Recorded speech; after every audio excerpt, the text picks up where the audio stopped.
എന്റെ റൂഹിന്റെ പാതി. രചന ആശു. അവതരണം ഷാഹുൽ മലയിൽ. എഡിറ്റിംഗ് ഫൈസൽ സി എന്ന് ഊഞ്ഞേരി. ഞാനിപ്പോൾ ഇഷ്കിന്റെ പെണ്ണ, ഇനി അങ്ങോട്ടും അവന്റെ മാത്രം പെണ്ണായിരിക്കും എന്ന് പറഞ്ഞ് ഞാൻ അവന് വിരലെ റിങ് തൊട്ട് കാണിച്ചു കൊടുത്തപ്പോൾ ത്വാഹ ഞെട്ടി. What, engaged? അതും ഇഷ്കുമായിട്ട്? അതിപ്പോ അതൊക്കെ പെട്ടെന്നായിരുന്നു. ഞാൻ അവനും കുറെ കാലമായിട്ട് കട്ട പ്രേമത്തില. എന്തൊക്കെ നടന്നാലും ഞാൻ അവനെ മാത്രമേ കല്യാണം കഴിക്കൂ, അവൻ എന്നെയും. കുറച്ച് ഡയലോഗ് വെറുതെ തള്ളിവിട്ടതാണെങ്കിലും അതൊക്കെ എൻ്റെ സ്വപ്നമാണ്. ഇഷ്കും ഞാനും തമ്മിലുള്ള കട്ട പ്രണയം. അല്ലെങ്കിലും ഞാൻ നിന്നെ കെട്ടാമുട്ടി നിന്നിട്ടൊന്നുമില്ല. നിനക്ക് അവന് ഇഷ്ടമാണെങ്കിൽ പോയി പറഞ്ഞൂടെ നിന്റെ പപ്പായിയോട്, നിനക്ക് ഇഷ്കിനെയാണ് ഇഷ്ടമെന്ന്. വെറുതെ എന്തിനാ എൻ്റെ ലൈഫും കൂടി ഇല്ലാണ്ടാക്കുന്നേ? അവൻ്റെ കോപ്പിലെ വർത്തമാനത്തിന് ഒരൊറ്റ കുത്തുവെച്ചു കൊടുത്ത് ഞാൻ. നിന്നെ കെട്ടിയ എൻ്റെ ലൈഫായിരിക്കും ഇല്ലാണ്ടാവുക. മര്യാദക്ക് നിന്റെ ഡാഡിയോട് പോയി പറഞ്ഞോ ഈ കല്യാണത്തിന് നിനക്ക് താല്പര്യമില്ലെന്ന്. ഇല്ലെങ്കിൽ നിന്നെ ഞാൻ കൊല്ലും. എന്നാൽ പിന്നെ ഒരു കാര്യം ചെയ്യാം, നമുക്ക് രണ്ടുപേർക്കും കൂടി പോയി പറയാം നമുക്ക് ഈ കല്യാണത്തിന് താല്പര്യമില്ലെന്ന്. എന്താ? അങ്ങനെ പറഞ്ഞാൽ അവർ സമ്മതിക്കുമോ? നമുക്ക് സമ്മതിപ്പിക്കാം, നീ വാ എന്നും പറഞ്ഞ് അവൻ എന്നെയും കൂട്ടി താഴേക്ക് നടന്നു. അവർക്ക് അപ്പോൾ ഷേക്കാൻ്റെ കൊടുത്ത് കാര്യങ്ങൾ പറഞ്ഞ് ഉറപ്പിച്ച മട്ടുണ്ട്. സ്റ്റെയർ ഇറങ്ങി വരുന്ന ഞങ്ങളെ കണ്ടതും അവരൊക്കെ സംസാരം നിർത്തിയിട്ട് ഞങ്ങളെ നോക്കി. ഞങ്ങളപ്പം പരസ്പരം നോക്കിയിട്ട് നീ പറ എന്ന് പറഞ്ഞ് തല്ലൂടെയായിരുന്നു. സംസാരിച്ചു കഴിഞ്ഞോ രണ്ടാളും? എന്നിട്ട് എന്ത് തീരുമാനിച്ചു? പപ്പായിയാണ്. അത് പിന്നെ സഹലെങ്കിൽ ആമിക്ക് നിങ്ങളോട് എന്തോ പറയാനുണ്ടെന്ന് അല്ലേ ആമി? കള്ള പന്നി എന്നെ നൈസായിട്ട് അവിടെ മുന്നിലേക്ക് ഇട്ടുകൊടുത്തിട്ട് പല്ലും കാട്ടി ഇളിക്കുന്നുണ്ട്. മിക്കവാറും ഇവനെ ഞാൻ സൈനൈഡ് കൊടുത്ത് കൊല്ലും. ഡാ പട്ടി സീനിയറെ, നിന്റെ പ്രേമം പൊട്ടിപ്പാളീസായിട്ട് നീ മാനസമായി പാടി തൊലഞ്ഞു പോട്ടെ ആമീൻ. എന്നെ അവർക്ക് മുമ്പിൽ ഇട്ടുകൊടുത്തതിന്റെ ദേഷ്യം ഞാൻ അവന്റെ കയ്യിൽ നുള്ളിക്കൊണ്ട് അതും പറഞ്ഞ് തീർത്തിട്ട് പപ്പായിയെ നോക്കി ചിരിച്ചു. ഞങ്ങളുടെ ഈ കളിയൊക്കെ കണ്ടിട്ട് അവരെല്ലാവരും ഞങ്ങൾ വെറുതെ സംശയിക്കുന്ന കണ്ടപ്പോൾ എനിക്ക് അവരോടൊക്കെ സഹതാപം തോന്നിപ്പോയി. രണ്ടുപേർക്കും പരസ്പരം ഇഷ്ടപ്പെട്ടെന്ന് തോന്നുന്നു. ഇനി എന്തിനാ വെച്ച് താമസിപ്പിക്കുന്നേ? നമുക്കിതങ്ങ് ഉറപ്പിക്കാം അല്ലേ സഹൽ? അവന്റെ ഡാഡ് പറയുന്ന കാര്യം കേട്ട് ഞങ്ങളപ്പോൾ പരസ്പരം നോക്കിയിട്ട് എപ്പോ എന്ന രീതിയിൽ കണ്ണുമീഴ്ച നിന്നു. സത്യം പറ ത്വാഹ, നിനക്കെന്നെ ഇഷ്ടപ്പെട്ടോ? നിനക്കെന്നെ കല്യാണം കഴിക്കണോ? എനിക്കെന്നെ ലച്ചുവിനെ മാത്രമേ ഇഷ്ടമുള്ളൂ മാത്രമല്ല, ഞാൻ അവളെ മാത്രമേ കല്യാണം കഴിക്കൂ. അത് കേട്ടാൽ മതി, ഇനി ഇത് മാറ്റി പറയരുത്. അവർ കാണാതെ ഞങ്ങൾ രണ്ടും കുശുകുശിക്കിയിട്ട് പെട്ടെന്ന് ഡീസൻ്റായി നിന്നു. മോൾക്ക് എന്തോ പറയാനുണ്ടെന്ന് പറഞ്ഞിട്ട് അവൻ്റെ ഉമ്മ എന്നോട് അത് ചോദിച്ചപ്പോൾ ഞാൻ തലചരിച്ച് ത്വാഹയെ നോക്കി. അവനപ്പം എന്നെ നോക്കിയിട്ട് പ്ലീസ് പറയടി എന്ന് അപേക്ഷിച്ചപ്പോൾ ഞാൻ കണ്ണടച്ച് പിടിച്ച് ധൈര്യം കൈവിരിച്ച് അങ്ങ് പറഞ്ഞു. അത് പിന്നെ ആൻറ്റി, എനിക്ക് ഈ കല്യാണത്തിന് താല്പര്യമുണ്ട്, അതല്ലേ നീ പറയാമെന്ന് എന്നവൻ ഇടക്കേറി പറഞ്ഞപ്പോൾ എൻ്റെ കിളി മൊത്തം ഏതു വഴിയിലൂടെയാണ് പോയതെന്ന് എനിക്ക് തന്നെ മനസ്സിലായില്ല. എന്നോട് പറയാൻ പറഞ്ഞ് നിർബന്ധിച്ചിട്ട് തെണ്ടി പറഞ്ഞു കേട്ടില്ലേ, ഇവന് സൈനൈഡൊന്നും കൊടുത്താൽ പോരാ, കൂടി തന്നെ വേണ്ടി വരും. ഡാ കോപ്പേ, നീ താളെ കളിയാക്കുക. മര്യാദക്ക് നിന്നോ, ഇല്ലെങ്കിൽ നിന്റെ പ്രേമം ഞാനിപ്പോൾ പൊട്ടിക്കും. ഞാനത് അവൻ്റെ ചെവിയിൽ പറഞ്ഞിട്ട് അവരേക്ക് നോക്കി ഒന്നും അറിയാത്ത പാവത്തിനെ പോലെ ഇളിച്ചു. അതാണോ മോള് പറയാൻ വന്നത്? അവൻ്റെ ഉമ്മയാണ്. അല്ല ആൻറ്റി, ഞാൻ പറയാൻ വന്ന് ഞങ്ങൾക്ക് രണ്ടാൾക്കും ഈ കല്യാണത്തിന് താല്പര്യമില്ലെന്നാ. ഒറ്റയടിക്ക് ഞാനത് പറഞ്ഞു കേട്ടിട്ട് അവരെല്ലാവരും ഞെട്ടിയിട്ടുണ്ട്. ത്വാഹയെ നോക്കിയപ്പോൾ ഞാൻ അവൻ്റെ പേരും ചേർത്ത് പറഞ്ഞതിന് അവൻ എന്നെ കണ്ണുമീഴ്ച നോക്കി നിൽക്കുവാണ്. എന്താ പറഞ്ഞേ? നിങ്ങൾക്ക് ഈ കല്യാണത്തിന് താല്പര്യമില്ലെന്നോ? മുതിർന്നവരൊക്കെ പരസ്പരം അതും ചോദിച്ച് ഞങ്ങൾ രണ്ടിനെയും നോക്കുന്നുണ്ട്. ഒരു യുദ്ധം ജയിച്ച പോലെ ഞാൻ ത്വാഹയെ നോക്കി ചുണ്ടൂട്ടി ചിരിച്ചു. അവന് പറയാൻ ധൈര്യമില്ലാത്താണല്ലോ ഞാൻ പറഞ്ഞേ. അല്ല അങ്ങനെയല്ല, എനിക്ക് സമ്മതമാണ് ഈ കല്യാണത്തിന്. ആമിയെ കല്യാണം കഴിക്കാൻ എനിക്ക് സമ്മതമാണ്. ത്വാഹ വീണ്ടും മാറ്റി പറഞ്ഞ് കുഴപ്പിക്കാൻ നിന്നപ്പോൾ ഞാൻ അവനെ നോക്കി കണ്ണുരുട്ടി. ഇവനിതെന്തിനാ ഇങ്ങനെയൊക്കെ ചെയ്യുന്നത്? എല്ലാം ശരിയാവുമെന്ന് വിചാരിക്കുമ്പോൾ തെണ്ടി വീണ്ടും അത് നശിപ്പിച്ചു. ഏതായാലും ഞങ്ങൾ ഈ ബന്ധം ഉറപ്പിക്കാൻ തന്നെ തീരുമാനിച്ചു. 2-3 മാസം കഴിഞ്ഞ് കല്യാണം നടത്താം. കൂട്ടത്തിൽ ഏറ്റവും മുതിർന്നയാൾ അങ്ങനെ ഒരു കാര്യം പറഞ്ഞു. ഞാൻ ത്വാഹയെ തുറിച്ചു നോക്കിയിട്ട് ഒരു തള്ളു വെച്ചു കൊടുത്ത ശേഷം മുറിയിലേക്ക് ഓടിപ്പോയി. മുറിയിലെത്തി ഡോർ കൊട്ടിയടച്ചിട്ട് മുന്നിൽ കണ്ട ചെയർ ചവിട്ടി താഴെയിട്ടു. ഐ ഹേറ്റ് യു ത്വാഹ, നീ എന്നെ ചതിച്ചു. എനിക്ക് ഇഷ്കിനെയാണ് ഇഷ്ടമെന്ന് പറഞ്ഞിട്ടും നിനക്ക് ലച്ചുവിനെയാണ് ഇഷ്ടമെന്ന് സമ്മതിച്ചിട്ടും നീ എന്നെ ചതിച്ചു. 3 മാസം കൊണ്ട് കല്യാണം എന്നൊക്കെ പറഞ്ഞ നോ, ഞാൻ സമ്മതിക്കില്ല. എനിക്കിപ്പോൾ തന്നെ ഇഷ്കിനോട് സംസാരിക്കണം എന്നൊക്കെ ചിന്തിച്ചു കൂട്ടിക്കൊണ്ട് ഞാൻ ഫോണെടുത്ത് ഇഷ്കിനെ വിളിച്ചു. കോൾ പോവേണ്ട താമസം അവൻ കോൾ എടുത്തിട്ടുണ്ട്. ഹലോ, ആരാ? ഇഷ്കെ, ഞാൻ ആമിയാണ്. എനിക്ക് നിന്നെ കാണണം, പ്ലീസ് പ്ലീസ് പ്ലീസ്. നീയാണോ? നീ എന്തിനാ എന്നെ കാണുന്നേ? അതിന് മാത്രം നീ എൻ്റെ ആരാണാവോ? പ്ലീസ് ഇഷ്ക്, ഒരേ ഒരു പ്രാവശ്യം എനിക്ക് നിന്നെ കണ്ടാൽ മതി. പിന്നെ ഒരിക്കലും ഞാൻ ഈ കാര്യം പറഞ്ഞുകൊണ്ട് നിന്റെ മുന്നിലേക്ക് വരില്ല എന്നൊക്കെ എൻ്റെ പട്ടി പറയും. ഞാൻ ഇനിയും വിളിക്കും, നമ്മൾ ഇനിയും കാണും എന്ന് ഞാൻ മനസ്സിൽ പറഞ്ഞു. അവനോട് അത്രയും പറഞ്ഞ ശേഷം ഞാൻ ഫോൺ വെച്ച് തിരിയാൻ നേരമാണ് ത്വാഹ എൻ്റെ മുന്നിലേക്ക് വന്ന്. അവനെ കണ്ടപ്പോൾ തന്നെ എനിക്ക് എരിഞ്ഞേറി വന്നു. അമി, അതെന്താണെന്ന് വെച്ചാലുണ്ടല്ലോ, പോട പട്ടി, എനിക്ക് നിന്റെ ഒരു എക്സ്ക്യൂസും കേൾക്കണ്ട. I hate you. ആമി നിക്ക്, ഞാൻ പറയട്ടെ ആമി. അവന്റെ വിളി കേട്ട ഭാവം പോലും കാണിക്കാതെ ഞാൻ മുറിയിൽ നിന്ന് ഇറങ്ങിപ്പോയി. താഴെ നിൽക്കുന്നവരെയൊന്നും വകവെക്കാതെ ഞാൻ വണ്ടിയും എടുത്ത് ഇഷ്കിന്റെ വീട്ടിലേക്ക് വിട്ടു. അവർക്ക് ഞാൻ എങ്ങോട്ട് പോകണം ചോദിച്ചപ്പോൾ ത്വാഹ ഇറങ്ങി വന്നിട്ട് അവൾ ഷോപ്പിലേക്ക് പോയതാണെന്ന് പറഞ്ഞൊപ്പിക്കുന്നുണ്ടായിരുന്നു. അതൊന്നും മൈൻഡ് ചെയ്യാതെ ഞാൻ സ്പീഡിൽ ഡ്രൈവ് ചെയ്ത് അവന്റെ വീട്ടിലേക്ക് വിട്ടു. അവിടെ എത്തിയപ്പോൾ തന്നെ വണ്ടി നിർത്തിയിട്ട് ഞാൻ അകത്തേക്ക് കയറി ചെല്ലാൻ നിന്നു. ആ വീട്ടിൽ നടക്കുന്ന കാഴ്ച കണ്ട് എന്റെ കാലുകൾ മുന്നോട്ട് ചലിക്കാതെ ഞാൻ സ്തംഭിച്ച് നിന്നുപോയി. നേരം വെളുത്തപ്പോൾ തന്നെ എന്നെ വിളിച്ചെണീപ്പിച്ചിട്ട് പപ്പേനോട് താഴേക്കെല്ലാം പറഞ്ഞെന്ന് പറഞ്ഞ് ഞാൻ ശല്യം ചെയ്തപ്പോൾ അവളുടെ തലമണ്ടക്കിട്ട് ഒരെണ്ണം കൊടുത്തിട്ട് ഞാൻ ഫ്രഷായി ഇറങ്ങി വന്ന ശേഷം പപ്പയുടെ അടുത്തേക്ക് വിട്ടു. അവിടെയാണെങ്കിൽ അപ്പം ഞാനൊഴികെ എല്ലാവരും എത്തിയിട്ടുള്ളത് കണ്ടിട്ട് എന്താ സംഭവമെന്നറിയാൻ ഞാൻ അവരെയൊക്കെ നോക്കി നെറ്റിച്ചു വിളിച്ചു. എന്താ ഇവിടെ ഒരു ചർച്ച? ഞാനാണോ എല്ലാവരുടെയും ഇന്നത്തെ ചിന്താവിഷയം? അതെ, നിന്റെ കാര്യം തന്നെയാ. ഏയ് അങ്ങനെയല്ല, നിങ്ങളുടെ കാര്യമാണെന്ന് വേണം പറയാൻ, അല്ലേ മിഷു? ഇൻഷു അങ്കിൾ പറഞ്ഞതിന്റെ അർത്ഥം മനസ്സിലാവാതെ ഞാൻ ഹുബിനെ നോക്കിയപ്പോൾ അവൻ എനിക്കറിയില്ല എന്നർത്ഥത്തിൽ കൈമലർത്തി. മോളിങ്ങ് ഇറങ്ങി വാ. ദിയ ആന്റി അതും പറഞ്ഞ് മുകളിലേക്ക് നോക്കിയപ്പോൾ അവിടെ കൂടി നിൽക്കുന്ന എല്ലാവരുടെയും ദൃഷ്ടിയുടെ കൂടെ എന്റെ കണ്ണുകളും മുകളിലേക്ക് പാഞ്ഞു ചെന്നു. അപ്പൊ അനുണ്ട് മുകളിൽ നിന്ന് ഉടുത്തൊരുങ്ങി മൊഞ്ചത്തിയായി ഇറങ്ങി വരുന്നു. ഇവളിത് എപ്പോ വന്നെന്ന് ചിന്തിച്ച് ഞാൻ അവളെ നോക്കി നിന്നു. അനു ഞങ്ങളുടെ മുമ്പിൽ വന്ന് നിന്നതും ഏഞ്ചൽ എൻ്റെ അടുത്ത് വന്നിട്ട് എന്നോട് വേണ്ടാന്ന് പറഞ്ഞ് തലയാട്ടി കാണിക്കുന്നുണ്ട്. എന്തു വേണ്ടെന്നാ ഈ ഏഞ്ചൽ പറയുന്നെന്ന് എനിക്കൊട്ടും മനസ്സിലാവുന്നില്ല. മോനെ ഇഷ്കേ, ഇന്ന് നിന്റെ അനുവിന്റെ എൻഗേജ്മെന്റ് ആണ്, റിംഗ് സെറിമണി എന്ന് പപ്പ എന്നെ നോക്കി പറഞ്ഞു കേട്ട് ഞാനൊന്ന് ഞെട്ടിക്കൊണ്ട് അനുവിനെ നോക്കി. വാട്ട്, എൻഗേജ്മെന്റോ? അതെ, അനുവിന് എൻഗേജ്മെന്റിന് സമ്മതമാണെന്ന് അവള് പറഞ്ഞിട്ടുണ്ട്. നിനക്ക് ഇതിന് സമ്മതിക്കാതിരിക്കാൻ പറ്റില്ലല്ലോ, കാരണം അവള് നിന്റെ ഫ്രണ്ടല്ലേ. പപ്പയ്ക്ക് വേണ്ടി മോൻ ഇതെങ്കിലും ചെയ്യണം പ്ലീസ്. പപ്പ പറയുന്ന കേട്ടിട്ട് ഞാൻ ആ കിളി പോയി നിന്ന് അനുവിനെ നോക്കി. അപ്പൊ അവളുണ്ട് എന്നെ നോക്കി ചിരിച്ചു കാണിക്കുന്നു. അത് കണ്ടതും ഞാൻ അവളുടെ കൈയും പിടിച്ച് വലിച്ചുകൊണ്ട് പുറത്തേക്ക് നടന്നു. എന്താടി ഇതൊക്കെ, ഈ എൻഗേജ്മെന്റ്? നീ എന്തിനാ ഇതിന് സമ്മതമാണെന്ന് അവരോട് പറയാൻ പോയത്? നിനക്ക് എന്താനും വട്ടാണോ? ഐ എം സോറി ഇഷ്ക്, ഞാൻ മനഃപൂർവ്വം ഇങ്ങോട്ട് വന്നല്ല, എന്നെ നിർബന്ധിച്ച് വരുത്തിയതാ. നിർബന്ധിച്ചെന്നോ? ആര്? നിന്റെ പപ്പ. നിന്നെ ഞാൻ കല്യാണം കഴിക്കണമെന്ന് പറഞ്ഞു എന്നെ നിർബന്ധിച്ചു. ഇതൊരു അപേക്ഷയായിട്ട് കണ്ടാൽ മതി എന്ന് പറഞ്ഞപ്പോൾ ഞാൻ... എന്റെ പടച്ചോനെ, ഈ പപ്പ ഇത് എന്തുദ്ദേശിച്ചാ ഇങ്ങനെയൊക്കെ ചെയ്യുന്നേ? ഡി, അപ്പൊ നിനക്ക് ഇതിന് സമ്മതമാണെന്നാണോ? കല്യാണം എന്നൊക്കെ പറഞ്ഞാലേ കുട്ടികളെയല്ല, ഒരുപാട് ആലോചിച്ചെടുക്കേണ്ട തീരുമാനമാണ്. അറിയാം ഇഷ്ക്, ബെസ്റ്റ് ഫ്രണ്ടായി നിന്നെ കല്യാണം കഴിക്കണമെന്നും ഭർത്താവാക്കണമെന്ന് എനിക്ക് തോന്നിയ അതിൻ്റെ അർത്ഥം എൻ്റെ മനസ്സിൽ നിന്നോട് എനിക്ക് ഫ്രണ്ട്ഷിപ്പായിരുന്നില്ല, പ്രണയമായിരുന്നു എന്നാ. ഞാനാണെങ്കിൽ നമ്മുടെ ഫ്രണ്ട്ഷിപ്പിന് ഒരുപാട് വാല്യൂ കൊടുക്കുന്ന ഒരാളാണ്. അതുകൊണ്ട് തന്നെ എനിക്ക് നിന്നെ കല്യാണം കഴിക്കാനും പറ്റില്ല, ഒരു നല്ല ഫ്രണ്ടിനെ ലൈഫ് പാർട്ണറായി കാണാനും പറ്റില്ല. തൽക്കാലം നമ്മളിത് അവരോട് പറയണ്ട, കാരണം നിന്റെ പപ്പയോട് പ്രത്യേകം പറഞ്ഞിട്ടുണ്ട് ഞാനല്ലെങ്കിൽ നിനക്ക് വേണ്ടി മറ്റൊരു പെൺകുട്ടി അന്വേഷിക്കേണ്ടി വരുമെന്ന്. ആൾറെഡി നീ ഒരു പെണ്ണുമായിട്ട് കമ്മിറ്റഡ് ആയതുകൊണ്ട് ഇനിയൊരു പെണ്ണ് നിനക്ക് വേണ്ടെന്ന് എനിക്ക് തോന്നി. അതുകൊണ്ടാണ് ഞാൻ ചുമ്മാ ഇതിനെ സമ്മതിച്ചത്. എൻ്റെ സ്ഥാനത്ത് വേറെ വല്ലവരായിരുന്നെങ്കിൽ ഈ ചുള്ളൻ ഓഫീസർ എപ്പോൾ കെട്ടിയെന്ന് ചോദിച്ചാൽ മതി. ഒരു കാര്യം ഒഴിച്ച് ബാക്കിയൊക്കെ അനു പറഞ്ഞാൽ ശരിയെന്ന് തോന്നിയപ്പോൾ ഞാൻ അവളെയും കൊണ്ട് അകത്തേക്ക് ചെന്നു. അവരെല്ലാവരും അപ്പം എൻ്റെ മറുപടിക്ക് വേണ്ടി വെയിറ്റിംഗ് ആയിരുന്നു. ആ, സമ്മതിച്ചു, നിങ്ങളുടെയൊക്കെ ഇഷ്ടം പോലെ നടക്കട്ടെ, ഞാനിവളെ കല്യാണം കഴിച്ചോളാം. അതും പറഞ്ഞ് ഞാൻ എല്ലാവരെയും നോക്കിയ ശേഷം ഏഞ്ചലിനെ നോക്കി. ഏഞ്ചലും അപ്പോഴും എന്നെ നോക്കിയിട്ട് വേണ്ട എന്ന് തന്നെ പറയുന്നുണ്ട്. അത് കണ്ടിട്ട് ഞാൻ ഏഞ്ചലിനെ കണ്ണിറുക്കി കാണിച്ച ശേഷം ഒന്ന് പുഞ്ചിരിച്ചു.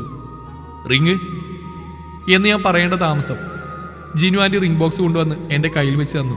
അതും വാങ്ങിച്ച് ആരെയും വകവെക്കാതെ ഞാൻ അനുവിൻ്റെ കയ്യിൽ ആ റിങ് അണിയിച്ചു കൊടുത്തപ്പോൾ തിരിച്ച് അവൾ എന്നെയും അണിയിച്ചു.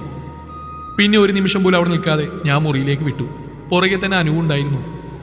സോറി ഇഷ്ക്, ഇതാ റിങ്. ഞാൻ ഇന്ന് നിന്റെ ബെസ്റ്റ് ഫ്രണ്ട് മാത്രമായിരിക്കും, നമുക്കിടയിൽ അതിനേക്കാൾ മികച്ചൊരു ബന്ധവും വേണ്ട എന്നും പറഞ്ഞ് അവൾ എൻ്റെ കയ്യിൽ ആ റിങ് വെച്ച് തന്നിട്ട് അവിടുന്ന് ഇറങ്ങിപ്പോയി. അനു പോയപ്പോൾ ഞാൻ എൻ്റെ കയ്യിലെ റിങ് ഊരി മാറ്റിക്കൊണ്ട് തിരിഞ്ഞെന്നും എൻ്റെ മുന്നിൽ കലിപ്പ് മോന്നയും കാട്ടി നടുവിന് കൈയും കൊടുത്ത് നോക്കി നിൽക്കുന്ന ആമിയെ പ്രതീക്ഷിക്കാതെ കണ്ടിട്ട് ഞാനൊന്ന് ഞെട്ടി.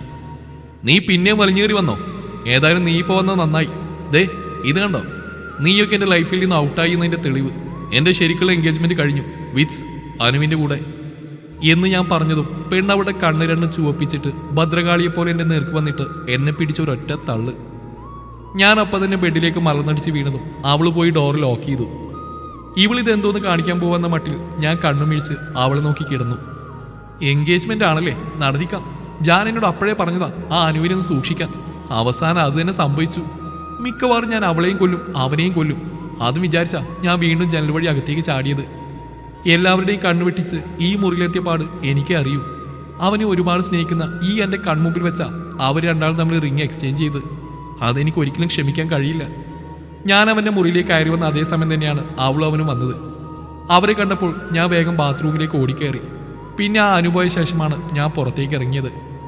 എന്നെ എൻഗേജ്മെന്റ് ചെയ്തിട്ട് അവൻ ഏതു വകയിലാണ് അവളുടെ കയ്യിൽ റിങ്ങിട്ട് കൊടുത്തതെന്ന് എനിക്കറിയണം. അതും വിചാരിച്ച് ഞാൻ അവനെ കലിപ്പിൽ നോക്കിയ ശേഷം അവൻ്റെ അടുത്തേക്ക് ചെന്ന് അവനെ ബെഡിലേക്ക് തള്ളിയിട്ടു. ശേഷം പോയി ഡോറ് ലോക്ക് ചെയ്തിട്ട് വീണ്ടും അവൻ്റെ അടുത്തേക്ക് തന്നെ വന്നു. അപ്പോൾ അവൻ ബെഡിൽ നിന്ന് എണീക്കാനുള്ള ശ്രമത്തിലായിരുന്നു. ഇന്ന് എനിക്ക് രണ്ടിലൊന്ന് അറിയണം എന്നുറപ്പിച്ച് ഞാൻ അവനെ എഴുന്നേൽക്കാൻ സമ്മതിക്കാതെ ബെഡിലേക്ക് കയറി. ഡി, എന്താണ് ഇതിൻ്റെ ഉദ്ദേശം? ഇറങ്ങിപ്പോടി എൻ്റെ മുറിയിൽ നിന്ന്. തൽക്കാലം എനിക്കിപ്പോൾ ഇവിടുന്ന് പോകാൻ മനസ്സില്ല. കണ്ണി കണ്ട പെണ്ണുങ്ങൾക്കെല്ലാം ഫ്രീ ആയിട്ട് ജീവിതം കൊടുക്കാൻ നീ ആരാ? അംബാനിയുടെ ബന്ധുവോ?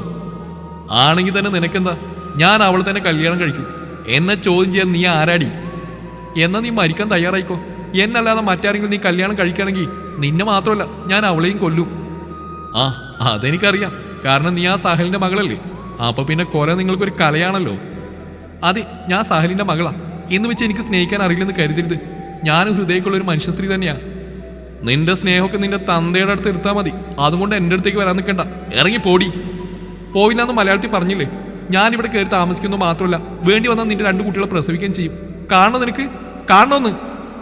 ഓഹോ, നീ അത്രക്കായോ?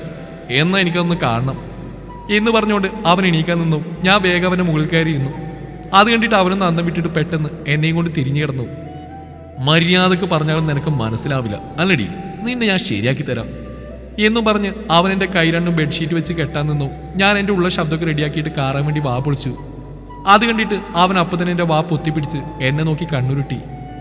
അവൻ്റെ ആ പിടിയിൽ നിന്നും എങ്ങനെയെങ്കിലും രക്ഷപ്പെടണമെന്ന ഒറ്റ വിചാരം മാത്രമേ എനിക്കപ്പോൾ ഉണ്ടായിരുന്നുള്ളൂ. അതുകൊണ്ട് ഞാൻ എങ്ങനെയൊക്കെ കിണഞ്ഞു പരിശ്രമിച്ചിട്ട് അവനെ ബെഡിലേക്ക് തള്ളിയിട്ട ശേഷം വീണ്ടും അവൻ്റെ മേലെ കയറിയിരുന്നു. അവനതൊട്ടും പ്രതീക്ഷിച്ചിട്ടില്ല. അവൻ തീരെ പ്രതീക്ഷിക്കാത്ത കാര്യമാണ് പിന്നെ ഞാൻ ചെയ്തത്. നേരത്തെ എൻ്റെ കൈ കെട്ടിവെക്കാൻ നിന്ന ബെഡ്ഷീറ്റിൽ ഞാൻ അവൻ്റെ കൈ രണ്ടും കെട്ടിവെച്ചു. നിനക്കെന്താടി, പ്രാന്താണോ?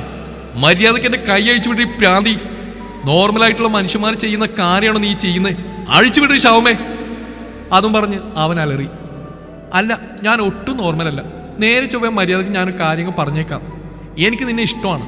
ഇഷ്ടമാണെന്ന് പറഞ്ഞാൽ ഒരു ചെറിയ ഇഷ്ടമൊന്നുമല്ല. ഇപ്പം എനിക്ക് നീ എന്ന് വെച്ചാൽ പ്രാന്താണ്. സോ നീ എൻ്റേതാണ്, എൻ്റേത് മാത്രം. അതുകൊണ്ട് എന്നെ അല്ലാതെ വേറെ പെണ്ണിനെ കെട്ടണം നീ ഉറക്കത്തിൽ പോലും ചിന്തിക്കരുത്. ചിന്തിച്ചാൽ ഞാൻ നിന്നെ കൊല്ലും.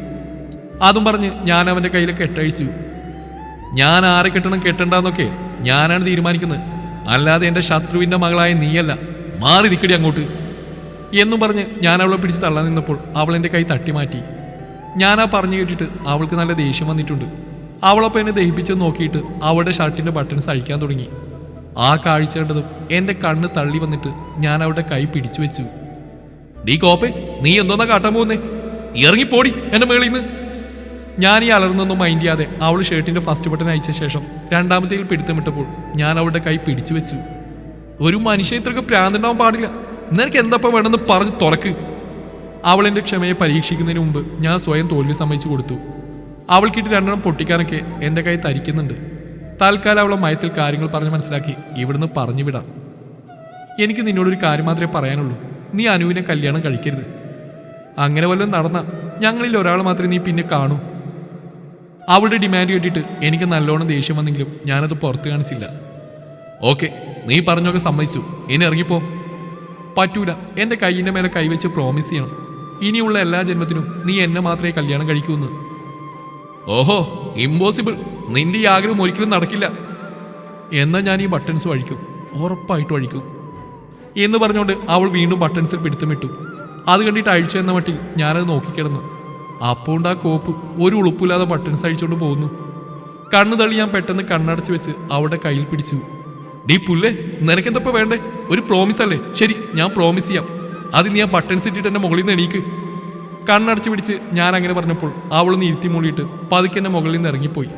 അത് മനസ്സിലായപ്പോൾ ഞാൻ പതുക്കെ കണ്ണു തുറന്ന് വേഗം ബെഡിൽ നിന്ന് എണീറ്റു. ഇനി പ്രോമിസ് ചെയ്യ് എന്നും പറഞ്ഞ് അവൾ എനിക്ക് നേരെ കൈ നീട്ടിയപ്പോൾ ഞാൻ അവളെ നോക്കി പുഞ്ചിരിച്ചുകൊണ്ട് അവളുടെ കൈയിന് മേലെ എൻ്റെ കൈ വെച്ച് അമർത്തി. ഈ ജന്മത്തിലും അടുത്ത ജന്മമുണ്ടെങ്കിൽ ആ 7 ജന്മത്തിലും ഞാൻ അനുവിനെ കല്യാണം കഴിക്കില്ല, നിന്നെയും കല്യാണം കഴിക്കില്ല, പ്രോമിസ് എന്ന് പറഞ്ഞു മാത്രമേ എനിക്ക് ഓർമ്മയുള്ളൂ. അവൾ അപ്പം തന്നെ എൻ്റെ കാലിൽ ഒരൊറ്റ ചവിട്ട് വെച്ച് തന്നിട്ട് ശബ്ദം പുറത്തു വരാതിരിക്കാൻ വേണ്ടി എൻ്റെ അധരങ്ങളിൽ അവളുടെ അധരങ്ങൾ ചേർത്ത് വെച്ച് അമർത്തി. അത് ഞാൻ സ്വപ്നത്തിൽ പോലും പ്രതീക്ഷിക്കാത്ത കാര്യമായതുകൊണ്ട് കിളി പോയി ഞാൻ മിഴിച്ചു നിന്നിട്ട് ചുരുട്ടിപ്പിടിച്ച് എൻ്റെ കൈകളെ മെല്ലെ അയച്ചു. അവൾ എന്നെ അട്ടയെപ്പോലെ ഒട്ടി നിന്നിട്ട് പതുക്കെ എൻ്റെ അധരങ്ങളിൽ നിന്നും വിട്ടുനിന്നു. കിസ് കിട്ടിയ ഹാങ് ഓവറിൽ ഞാനൊരു പാവ് കണക്കി അങ്ങനെ നിന്ന് അവളുടെ കണ്ണുകളിലേക്ക് നോക്കി. അപ്പോൾ അവൾ ഒരു കള്ളച്ചിരി ചിരിച്ചിട്ട് തല താഴ്ത്തിയ ശേഷം എൻ്റെ മുഖത്തേക്ക് നോക്കി. ഇനിയും എന്നെ ദേഷ്യം പിടിപ്പിക്കുകയാണെങ്കിൽ ഇതായിരിക്കും അവസ്ഥ. ഇപ്പൊ ചെയ്ത ഈ പ്രോമിസ് എന്ന് മാറ്റി പറയുന്നോ അന്ന് ഇതിന്റെ ബാക്കി കൂടി ആമി തരും എന്ന് പറഞ്ഞിട്ട് അവൾ പോവാൻ നിന്നു. ഞാൻ ചിന്തയിൽ നിന്നുണർന്ന് അവളുടെ കൈ പിടിച്ചു വലിച്ച് ചുമരിനോട് ചേർത്ത് നിർത്തി. നീ എന്താടി എന്നോട് കളിക്കുകയാണോ? എന്ത് ധൈര്യം ഉണ്ടായിട്ടാ നീ എന്നെ പിടിച്ച് കിസ് ചെയ്തേ? എന്നിട്ട് പുഷ്പം പോലെ അങ്ങ് പോവാന്ന് മോള് വിചാരിച്ചോ? എനിക്ക് തന്നതിന്റെ ബാക്കി വാങ്ങിച്ചിട്ട് പോയാൽ മതി നീ. ഞാനത് പറഞ്ഞതും അവളൊന്ന് ഞെട്ടി. നിന്റെ ഈ റോസാപ്പൂ അതരങ്ങളെ അവിയൽ പരുവാക്കണ്ടേ നമുക്ക് എന്നു പറഞ്ഞ് ഞാൻ അവളുടെ അതരങ്ങളിലേക്ക് നോക്കിയപ്പോൾ അവൾ പെട്ടെന്ന് വാപുത്തി പിടിച്ച് വേണ്ടെന്ന് തലയാട്ടി. അത് കണ്ടിട്ട് ഞാനൊന്ന് ഊറിച്ചിരിച്ചുകൊണ്ട് അവളുടെ അതരങ്ങൾ ലക്ഷ്യം വെച്ച് നീങ്ങി. പെണ്ണപ്പോൾ കണ്ണടച്ച് പിടിച്ച് ഒരേ നിൽപ്പായിരുന്നു. ഞാൻ പതുക്കെ അവളുടെ മുഖത്തിൻ്റെ അടുത്തെത്തിയതും എൻ്റെ താടി അവളുടെ കവിളിൽ തട്ടിയപ്പോൾ അവൾ സ്പീഡിൽ ശ്വാസം വലിച്ച് മുകളിലേക്ക് വലിച്ചു വിട്ടു. അത് കണ്ട് ചിരിച്ചിട്ട് ഞാൻ എൻ്റെ കൈ അവളുടെ കൈകൾക്കിടയിലൂടെ കൊണ്ടുപോയി അവളുടെ ജീൻസിൻ്റെ പോക്കറ്റിൽ കൈയിട്ട് അവളുടെ ഫോൺ എൻ്റെ കയ്യിലാക്കിയ ശേഷം അവളെ പിടിച്ച് തള്ളി. അപ്പോൾ തന്നെ അവൾ കണ്ണു തുറന്ന് എന്നെ നോക്കിയിട്ട് എൻ്റെ കയ്യിലേക്ക് നോക്കി. പപ്പായി കോളിംഗ്. സൈലൻ്റായി കിടക്കുന്ന അവളുടെ ഫോണിലേക്ക് കോൾ വരുന്ന കണ്ടിട്ട് ഞാൻ നെറ്റി വിളിച്ച് നോക്കിയപ്പോൾ അവളുടെ പപ്പായിയാണ് വിളിക്കുന്നത്. ഞാൻ അവൾ നോക്കിക്കൊണ്ട് തന്നെ ഫോൺ എടുക്കാൻ നിന്നു. പെട്ടെന്ന് അവളത് എൻ്റെ കയ്യിൽ നിന്ന് പിടിച്ചു വാങ്ങി. എൻ്റെ ഫോൺ എടുക്കാൻ ആരാ നിന്നോട് പറഞ്ഞേ എന്ന് പറഞ്ഞ് അവൾ പെട്ടെന്ന് കോൾ കട്ട് ചെയ്ത് ഞാൻ ശ്രദ്ധിച്ചു. അത് കണ്ടിട്ട് എനിക്ക് ദേഷ്യം വന്നിട്ട് ഞാൻ അവളുടെ കയ്യിൽ നിന്ന് ഫോൺ തട്ടിപ്പറിക്കാനും ശ്രമം നടത്തി. ഡീ കളിക്കാതെ ഫോണിങ് തരുന്നതാണ് എനിക്ക് നല്ലത്. തരില്ല. നിന്നോട് തരാനാ പറഞ്ഞ്. ദേ വെറുതെ എന്നെ ദേഷ്യം പിടിപ്പിക്കരുത്. തരില്ല തരില്ല തരില്ല എന്നും പറഞ്ഞ് അവൾ കൈ ബാക്കിലേക്കാക്കി വെച്ചു. ഓഹോ നീ അത്രക്കായല്ലേ എന്നും പറഞ്ഞ് ഞാൻ അവളെ കൈ പിടിച്ച് വലിച്ചു വട്ടം കിടക്കിയ ശേഷം അവൾ എൻ്റെ മുമ്പിലായി തിരിച്ചു നിർത്തിയിട്ട് ഫോൺ ബലമായി പിടിച്ചു വാങ്ങി. എന്നിട്ട് കോൾ വന്ന നമ്പറിലേക്ക് തിരിച്ചു വിളിച്ചു. ഇഷ്ക വേണ്ട പ്ലീസ്, പപ്പായെ വിളിക്കല്ലേ. അവൾ എൻ്റെ കയ്യിൽ കിടന്ന് ബഹളം വെക്കാൻ നിന്നപ്പോൾ ഞാൻ അവളുടെ വാ പൊത്തിപ്പിടിച്ചു. അപ്പോഴേക്കും റിങ് കഴിഞ്ഞ് സഹൽ കോൾ എടുത്തിരുന്നു. ബേബി നീ എവിടെയാ? ആരോടും ഒന്നും പറയാതെ മോളിത് എങ്ങോട്ടാ പെട്ടെന്ന് ഇറങ്ങിപ്പോയത്? ഞങ്ങളെല്ലാവരും ഇവിടെ വെയിറ്റിംഗ് ആണ്, വേഗം വാ. ഒരുപാട് കാലമായിട്ട് ഞാൻ അന്വേഷിക്കുന്നവൻ്റെ ശബ്ദം ജീവിതത്തിൽ ആദ്യമായി ഞാൻ കേട്ടതും ഞാനൊന്ന് ഫോണിലേക്ക് നോക്കിയിട്ട് പെട്ടെന്ന് കോള് കട്ട് ചെയ്തു. എന്നിട്ട് ഫോൺ വിരലിട്ട് കറക്കിക്കൊണ്ട് അവൾ എൻ്റെ നേർക്ക് തിരിച്ചു നിർത്തി. അയാൾ എവിടെയുണ്ട്? ഞാൻ ചോദിച്ചത് നിനക്ക് മനസ്സിലായില്ലേ? നിന്റെ തന്ത സഹൽ മൂസ ഇപ്പൊ എവിടെയുണ്ടെന്ന്? എൻ്റെ അലർച്ച കേട്ടിട്ട് അവളെൻ്റെ മുഖത്തേക്ക് ദയനീയമായി നോക്കി. വീട്ടിൽ. അവളുടെ വായിൽ നിന്നത് കേട്ടതും പെട്ടെന്ന് എൻ്റെ മുഖം ദേഷ്യം കൊണ്ട് വലിഞ്ഞു മുറുകി.